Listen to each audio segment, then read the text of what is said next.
Hello, good morning students. Today's thought, nothing in biology makes sense except in the light of evolution.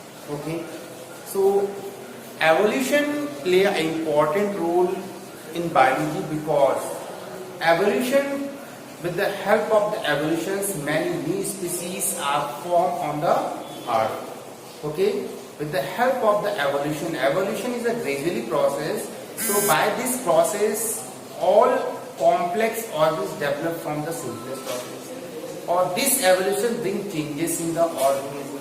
So evolution. Therefore, we can say nothing in biology makes sense except in the light of evolution. Structure of the flower. Okay.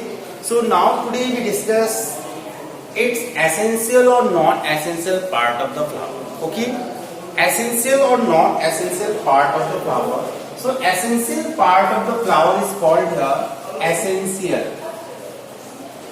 Essential part of flowers.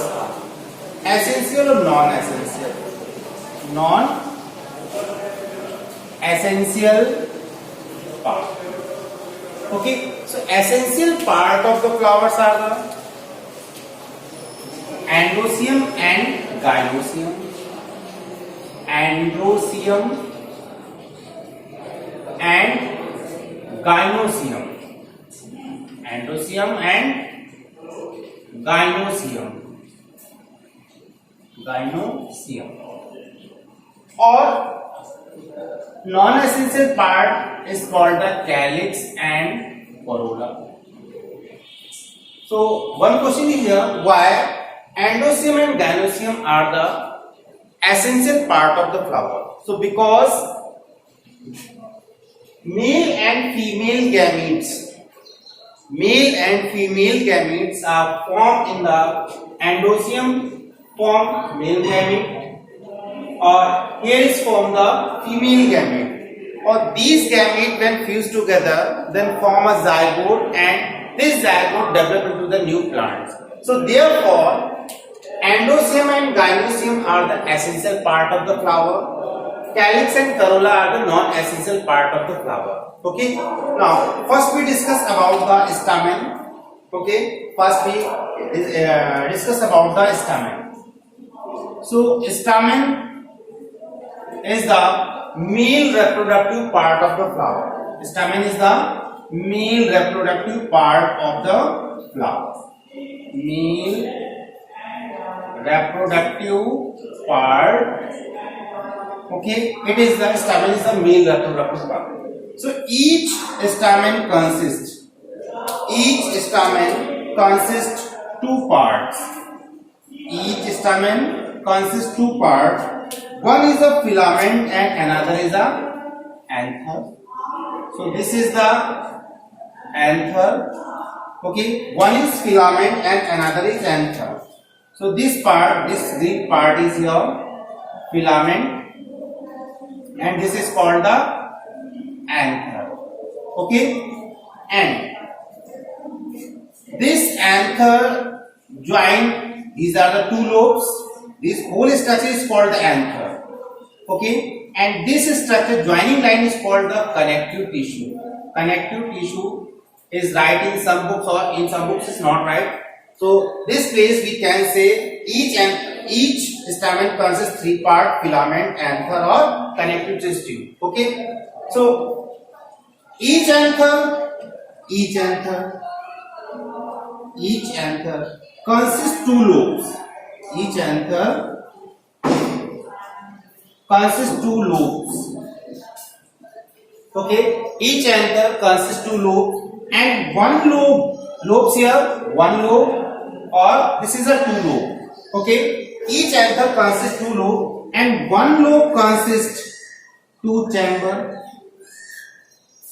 One lobe consists two chamber.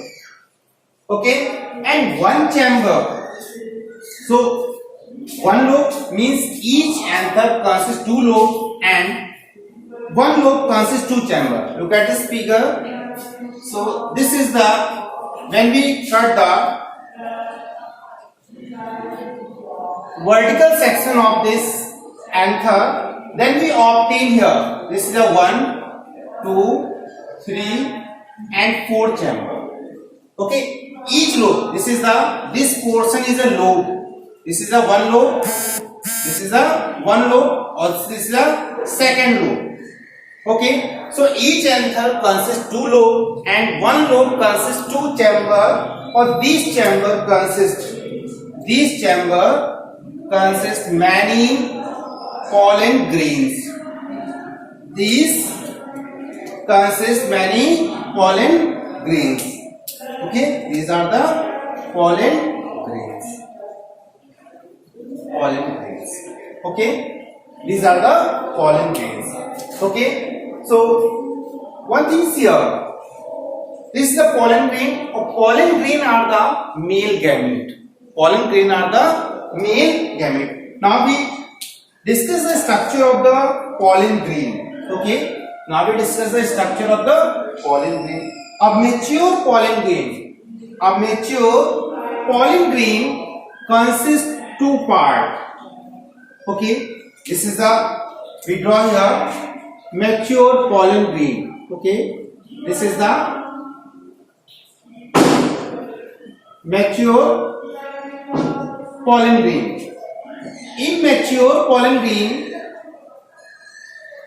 this is the mature pollen grain or microspore. It is also called the microspore. Okay, so each pollen grain consists of two parts. Outer membrane is called exine, or inner membrane is called the intine. Okay, exine membrane is made up of a fatty substance. This fatty substance is called the sporopollenin. Okay, means exine membrane is made up of a fatty substance. This fatty substance is called the sporopollenin. And the place where sporopollenin is absent or fatty substance is absent, this is called the germ pore. Okay, this is called the germ pore. Or each cell. I already explained to you that microspore or pollen grain consists two parts. Means each microspore is different. A mature microspore differentiate into two parts. First is here two part here.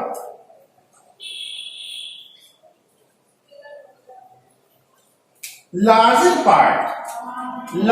part of this microspore is called the vegetative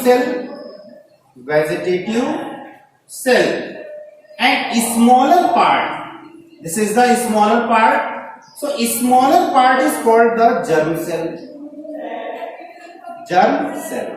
Okay, a smaller part is called the germ cell and larger part is called the vegetative cell. Okay. So during the development of the microspore, a pollen tube is grown. Or this pollen tube, this is a pollen tube. Or in this pollen tube, germ cell divided into two male gamete. Germ cell divided into two male gamete.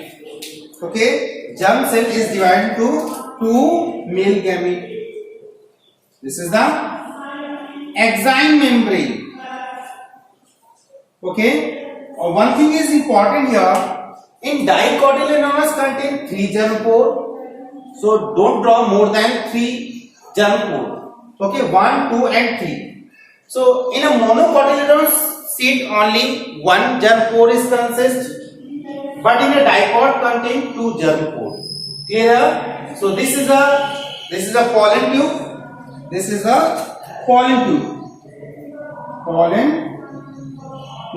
Or this pollen tube is germinate when this pollen grain is reach on the stigma of the female reproductive part.